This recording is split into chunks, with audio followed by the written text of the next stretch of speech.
आता पाहूया टॉप 9 महत्त्वाच्या बातम्या।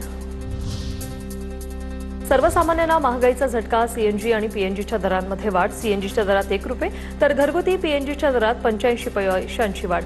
सीएनजी प्रति किलो 95 रुपये 75 पैसे तर पीएनजी 51 रुपये 50 पैशांवर।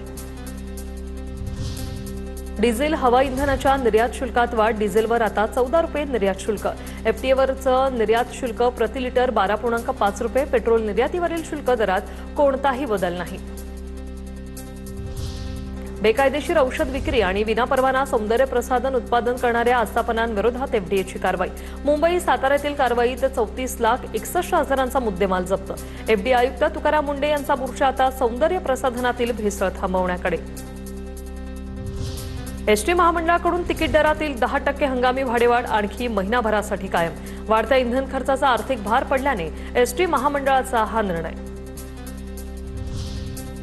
प्रलंबित मागण्यांसाठी आरटीओ कर्मचारी आजपासूनच बेमुदत संपावर। राज्यभरातील आरटीओ कार्यालयांची सेवा ठप्प होण्याची शक्यता। सेवा प्रवेश नियम तयार न झाल्याने अनेक कर्मचारी पदोन्नतीपासून वंचित आहेत। स्मार्ट मीटरविषयी व्हायरल होणाऱ्या संदेशावरून ग्राहकांमध्ये संभ्रम। संदेश मिळाल्यानंतर 48 तासात स्मार्ट मीटर बसवण्यात येणार असा मेसेजमध्ये उल्लेख। ग्राहकांनी संताप व्यक्त केल्यानंतर महावितरणने हा दावा फेटाळला। 10वी-12वी परीक्षा आजपासून सुरू। 10वीसाठी 48,723 तर 12वीसाठी 1,04,000 विद्यार्थ्यांकडून नोंदणी। सीईटी परीक्षेचा तंत्रशिक्षणाअंतर्गत येणाऱ्या पीसीएम गटाचा निकाल जाहीर। राज्यातील 26 विद्यार्थ्यांना 100% गुण।